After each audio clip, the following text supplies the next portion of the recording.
A very pleasant good morning, dear readers. Welcome back to my channel, English Mentor. Today, we are going to analyze the editorial of 23rd April. So let us start this editorial in detail. The title of this editorial is Judges Pro Tem. देखो, Judges Pro Tem. जजेस का मतलब तो जज हो गए जो generally किसी भी केस की वर्डिक्ट जो करते हैं, जज साहब जो होते हैं, जजेस हो गया। प्रोटेम, देखो प्रोटेम एक स्पेसिफिक आप इसको वर्ड बोल सकते हैं जिसका मीनिंग होता है फॉर द टाइम बीइंग या फिर टेम्परेरी, जिसको आप बोलते हैं अस्थायी तौर पर, right. On appointment of ad hoc जजेस इन हाई कोर्ट। एडॉक का जो मीनिंग होता है, देखें, appointed for a temporary period. मतलब जनरली एडॉक क्या होता है, एक टेम्परेरी टाइम पीरियड के लिए किसी को किसी पर्टिकुलर पोस्ट के ऊपर क्या कर दिया जाता है, उसको अपॉइंट कर दिया जाता है, तो उसको हम एडॉक बोल सकते हैं। अभी फिलहाल हो क्या रहा है, सुप्रीम कोर्ट ने अभी एक डिसीजन दिया है जिसके तहत जो हाई कोर्ट्स है जितनी भी इंडिया के अंदर, उसके अंदर जो जो जजेस की जो वैकेंसीज है, जो पोस्ट है, काफी वैकेंट पड़ी है और जिसकी वजह से बहुत सारे केसेस क्या पेंडिंग है। तो उन केसेस को जो पेंडिंग पड़े हैं उनको क्या करने के लिए, डिस्पोज करने के लिए, उनको खत्म करने के लिए जजेस की रिक्वायरमेंट है। और यहाँ पे कहीं ना कहीं सुप्रीम कोर्ट ने ये एक डिसीजन दिया है कि जितने भी रिटायर्ड जितने भी जजेस हैं उनको एडॉक बेसिस पे क्या किया जाएगा, उनको अपॉइंट किया जाएगा। और इसी बात को ध्यान में रखते हुए हम इस एडिटोरियल को स्टडी करने वाले हैं। So let us start this editorial in detail. देखिए, द सुप्रीम कोर्ट डिसीजन, ये सुप्रीम कोर्ट का जो डिसीजन है क्या, देखो, टू इन्वोक का मतलब हो गया टू ब्रिंग इनटू एग्जिस्टेंस या इंपोज करना, लागू करना। यानी सुप्रीम कोर्ट का जो डिसीजन है किस चीज को लागू करना, अ डोरमेंट प्रोविजन।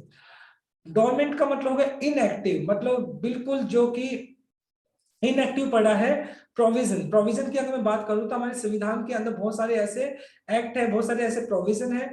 मतलब हमारे संविधान के अंदर एक ऐसा प्रोविजन है जिसके तहत हम क्या कर सकते हैं, एड ऑफ जजेस को हम क्या कर सकते हैं, अपॉइंट कर सकते हैं।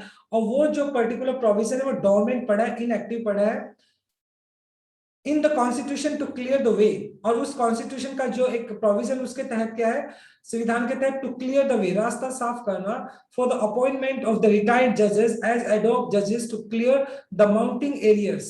एरियर्स का मतलब हो गया, देखो, पेंडिंग ऑब्लिगेशन से बहुत सारे जो केसेस हैं, अभी बहुत सारे ऐसे केसेस हैं जो क्या पेंडिंग पड़े हैं, और उन केसेस को क्या करना पड़ेगा, उनको क्लियर करना पड़ेगा।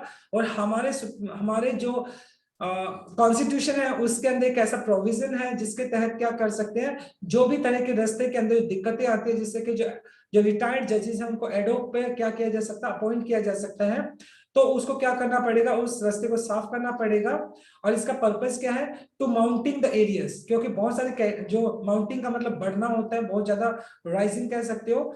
और एरियस का मतलब जो पेंडिंग ऑब्लिगेशन, मतलब यहाँ पे ऑब्लिगेशंस का मतलब यहाँ बोल सकते हैं जो पेंडिंग जितने भी सारे केसेस है वो बहुत ज्यादा बढ़ते जा रहे हैं in the various high courts.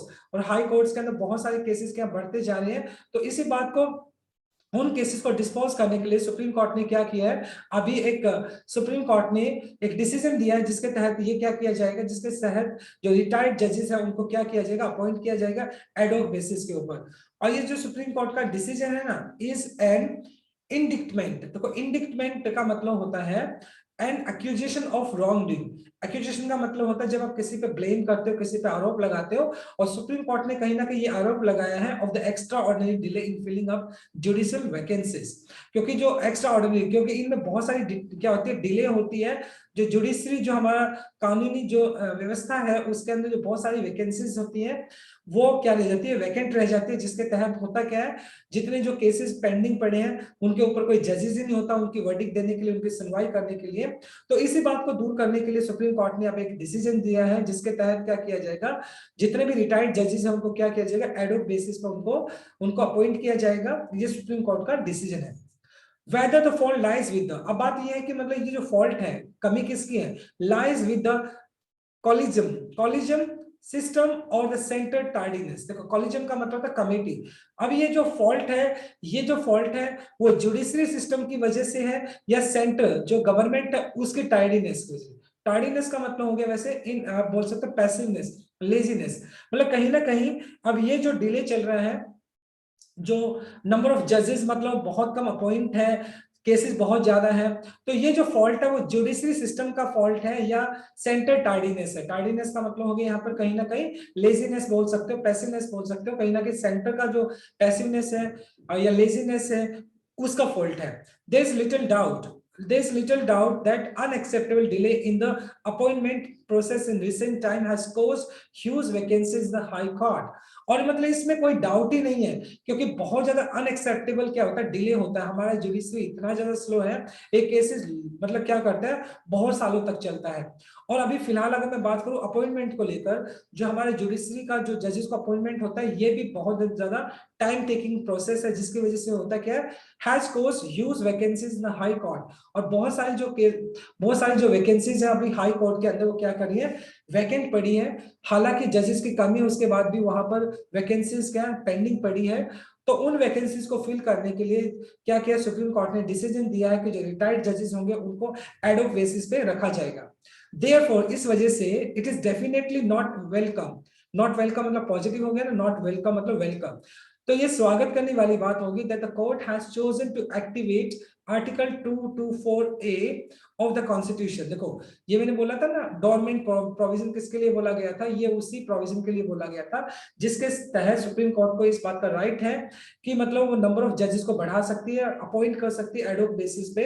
और ये सुप्रीम कोर्ट का ये डिसीजन लेना ये बहुत अच्छा डिसीजन है, विच प्रोवाइड्स मतलब ये जो 224A है, ये प्रोविजन क्या प्रोवाइड करता है, for appointment of the ad hoc जजेस in the high court based on the consent. Consent का मतलब हो गया सहमति। और इस पर्टिकुलर प्रोविजन के तहत होता क्या है, इस पर्टिकुलर प्रोविजन के तहत जो जजेस हैं उनका अपॉइंटमेंट किया जाता है एड हॉक बेसिस के ऊपर, और उनकी कॉन्सेंट ली जाती है, उनकी सहमति ली जाती है। अ bench headed by CJI, chief justice of India. और जो चीफ जस्टिस ऑफ इंडिया है उन्होंने इस बेंच को हेडिट किया, उनका नेतृत्व किया, जिनका नाम है S.A. बोबडे। जो CJI है हमारे, उन्होंने क्या किया, इस पर्टिकुलर जो पर्टिकुलर बेंच है, ये जो कमेटी थी उसको क्या किया, उसको हेड किया। हैज मेड इट क्लियर, उन्होंने इस बात को साफ साफ क्लियर किया that the challenge of the mounting arrears की बात करें, वही नंबर ऑफ केसेस जो ऑब्लिगेशन बढ़ते जा रहे हैं, नंबर ऑफ केसेस जो बढ़ते जा रही है पेंडिंग है, एंड एग्जिस्टिंग वैकेंसीज, और साथ के साथ जो हाई कोर्ट के अंदर जो वैकेंसीज हैं वो भी खाली पड़ी है, requires resource to article 22A4। और उनको फिल करने के लिए नंबर 1 जो नंबर ऑफ केसेस जो पेंडिंग पड़े हैं उनको करने के लिए, खत्म करने के लिए, और जो वैकेंसीज खाली पड़ी है उनको फिल करने के लिए जो आर्टिकल 224A है ये बहुत एक सुटेबल क्या एक हमारे पास ऑप्शन है, जिसके तहत जो नंबर ऑफ केसेस है उनको भी कम किया जा सकता है, और जो वैकेंसीज वैकेंट पड़ी है उनको भी फिल किया जा सकता है। The number both in respect of pendency of the cases and vacancy in the high court are quite concerning। और अगर बात करें पेंडेंसी, देखो पेंडेंसी का मतलब हो गया डिले, मतलब जो अगर मैं बात करता हूँ जो केसेस बहुत बहुत सालों तक डिले रहते हैं। साथ के साथ जो हमारे जुडिशरी का जो अगर बात करता हूँ, जुडिशरी का जो रिक्रूटमेंट सिस्टम है वो भी बहुत ज्यादा स्लो है, जिसके तहत जो वैकेंसीज होती है हाई कोर्ट के अंदर और जो पेंडिंग केसेस है ऑब्वियसली बात है आर क्वाइट कंसर्निंग, ये चिंता का विषय है क्योंकि ये बहुत लंबा टाइम लेता है। अब बैकलॉग, बैकलॉग का मतलब होता है देखो रिजर्व, मान लो जस्ट इमेजिन करें, बैकलॉग का मतलब होता है over 70 lakh cases, backlog का cases होता है reserve. A backlog of over 57 lakh cases and vacancies level of 40%। अगर बात करें बहुत 57 लाख के करीब जो केसेस है ना वो पेंडिंग पड़े हैं, और साथ के साथ वैकेंसी लेवल ऑफ 40%, इसका मतलब 40% मतलब और ज्यादा जजेस की रिक्वायर्ड है, लेकिन वो जो पोस्ट है वो वैकेंसी है बिल्कुल क्या पड़ी है, वैकेंट पड़ी है, खाली पड़ी है। 57 लाख केसेस पेंडिंग पड़े हैं, रिजर्व पड़े हैं, और साथ के साथ 40% मतलब वैकेंसीज को फिल किया जा सकता है, लेकिन वो भी अभी क्या रिजर्व पड़ी है, वहां पर कोई अपॉइंटमेंट नहीं की गई है। High courts count for 50% of these cases. और अगर बात की जाए इन 57 लाख केसेस जो पेंडिंग पड़े, उन 57 केसेस के अंदर 54% जो केसेस है ना वो हाई कोर्ट के पेंडिंग है। तो आप इस चीज को आप अंदाजा लगा सकते हैं कि जो हमारा जुडिशरी है वो कितना स्लो क्यों है, क्योंकि पहली बात तो जो जजेस हैं जो कि वर्डिक्ट देंगे, जो डिसीजन देंगे, अपना केस की सुनवाई करेंगे, वो जजेस ही नहीं है। तो ऑब्वियस सी बात है जब जजेस ही नहीं होंगे तो केसेस भी लंबे टाइम तक चलेंगे। और 57 लाख के करीब जो केसेस जो पेंडिंग पड़े हैं उसमें से 54% केसेस ऐसे हैं जो सिर्फ जो कि हाई कोर्ट के पेंडिंग है, राइट। तो ये फर्स्ट स्लाइड का हमारा एक्सप्लेनेशन हो गया। इसके कुछ ग्रामर कॉन्सेप्ट की बात कर लेते हैं। सबसे पहले टू इन्वॉक, इन्वॉक का मतलब यहाँ पे लागू करने के केस में हो गया 2+V1 जो आपका इन्फिनेटिव केस हो गया। रिटायर्ड, जजेस आपका नाउन हो गया, रिटायर्ड आपका V3 हो गया जो कि पास्ट पार्टिसिपल एडजेक्टिव की तरह यूज किया जा रहा है। वेदर और ये आपका कॉर्लेटिव कंजक्शन हो गया, वेदर हमेशा साथ अपने साथ और का कॉम्बिनेशन लेकर चलता है। हैज कोज्ड, ये प्रेजेंट परफेक्ट हो गया, हैज के बाद आपने थर्ड फॉर्म लगा दिया कोज का। एंड माउंटिंग एंड एग्जिस्टिंग, देखो ऑफ आपका प्रेपोजिशन है और प्रेपोजिशन के बाद V1 प्लस आईएनजी जो कि आप जीरंड यूज कर रहे हैं। साथ के साथ अगर मैं बात करता हूं यहाँ पे देखो जो ब्लू कलर के अंदर वो सारे के सारे मेन क्लॉज, प्रिंसिपल क्लॉज या इनको हम इंडिपेंडेंट क्लॉज बोल सकते हैं। ग्रीन कलर में आपके सबऑर्डिनेट और डिपेंडेंट क्लॉज है। देखो द सुप्रीम कोर्ट डिसीजन, ये आपका सब्जेक्ट मेन हो गया तो इसका मेन वर्ब यहाँ पर दिया गया है इज एन एन। और अगर बात करूं जो रेड कलर में आपको दिखाई पड़ रही है सारी के सारी एडिशनल इंफॉर्मेशन है किसकी, डिसीजन को लेकर एडिशनल इंफॉर्मेशन है, right. So let's move on to our second slide which is very interesting, right. Interestingly, मतलब रुचिकर अगर मैं बात करूं, इंटरेस्टिंगली ऑफिशियल डाटा सजेस्ट, और ये जो डाटा दिखाता है ना ये सजेस्ट करता है, ये सुझाव देता है क्या, that there need not be correlation between the number of vacancies and large backlog। मतलब साथ के साथ ये जो डाटा दिखाता है वो डाटा सिर्फ इस बात को कॉरलेशन नहीं करता है, इस बात का रिलेशन नहीं करता है कि इन दोनों में हमें कोई रिलेशन नहीं बनाना चाहिए कि नंबर ऑफ जो केसेस हैं, नंबर ऑफ जो केसेस बढ़ रही हैं, बैकलॉग जो रिजर्व है केसेस जो पेंडिंग पड़े हैं वो सिर्फ वैकेंसीज की वजह से है। तो इस चीज को हम क्या कर सकते हैं, इस चीज को हम रिलेशन मींस इस चीज को हम क्या कॉरलेट नहीं कर सकते हैं। अब जस्ट इमेजिन करें कि अगर हम नंबर ऑफ केसेस को अगर मैं बात करता हूं, अगर हम वैकेंसीज को बढ़ा भी देते हैं, जजेस को बढ़ा भी देते हैं, तो जजेस मान लो हमने 10 बढ़ा दिए, 20 बढ़ा दिए, लेकिन मान लो सोसाइटी के अंदर नंबर ऑफ केसेस बढ़ जाते हैं तो वो 20 जो जजेस वो भी कम हो जाएंगे। तो इस तरह का हमें कोई एक कॉरलेशन इनके बीच में मतलब नहीं बनाना चाहिए, क्योंकि जजेस कम है इस वजह से केसेस पेंडिंग ज्यादा है। अगर क्राइम बढ़ेगा तो केसेस तो बढ़ेंगे at the same time, right. The Madras high court 5.8 lakh cases against relatively low level vacancies at 7%। अब देखो बड़ा सरप्राइजिंग डाटा है, मद्रास हाई कोर्ट है ना उसके अंदर 5,80,000 केसेस है वो अभी पेंडिंग पड़े हैं, और वहां पर सिर्फ वैकेंसीज क्या है, relatively low level of vacancy at 7%। सिर्फ 7% वैकेंसीज वहां पर फिल्ड है।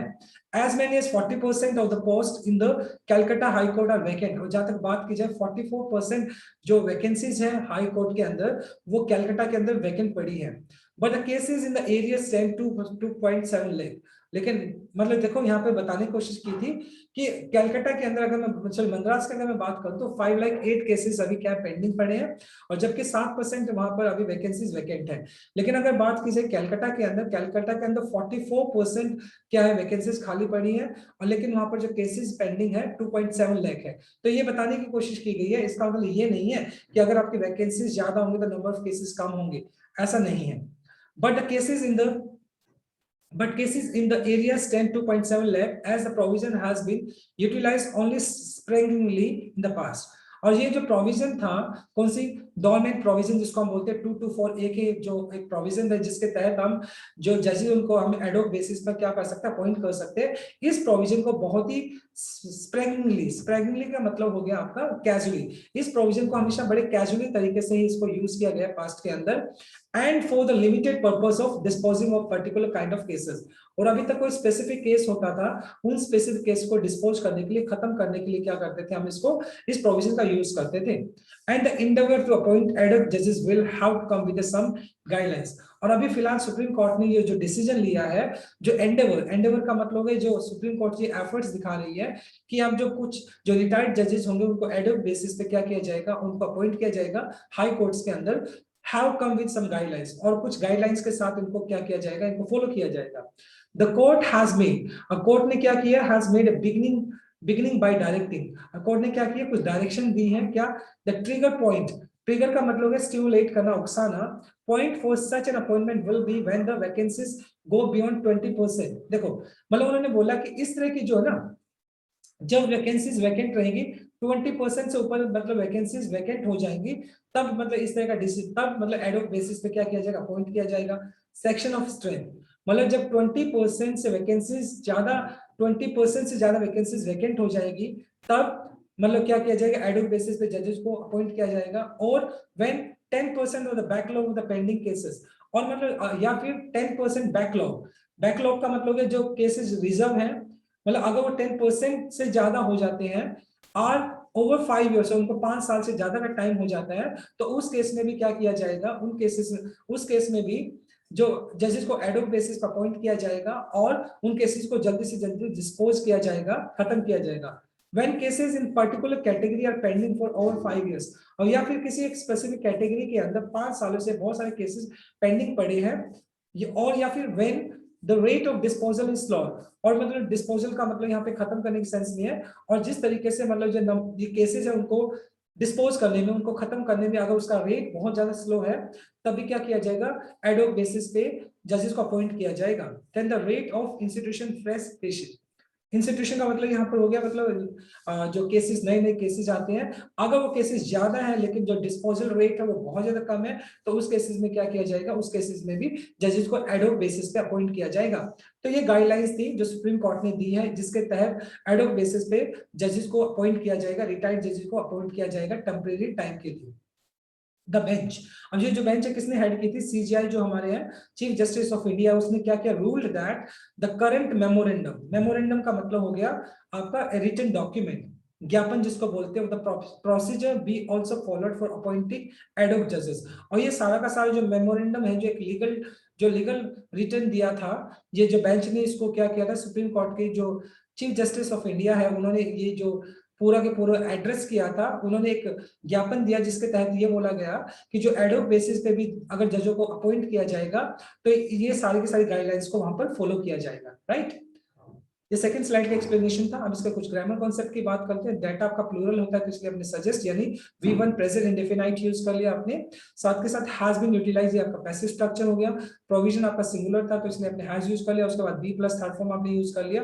ऑफ आपका प्रीपोजिशन है तो इसके बाद जेड यूज कर लिया, V1 plus ing, has made आपका प्रेजेंट परफेक्ट हो गया, और यहाँ पे हैज के बाद हमने थर्ड फॉर्म यूज कर लिया। ओ पेंडिंग फिर आपका प्रीपोजिशन हो गया, और उसके बाद जीरेंड आपने लगा लिया। हैज रूल्ड आपका प्रेजेंट परफेक्ट हो गया, रूल का थर्ड फॉर्म रूल्ड हो गया।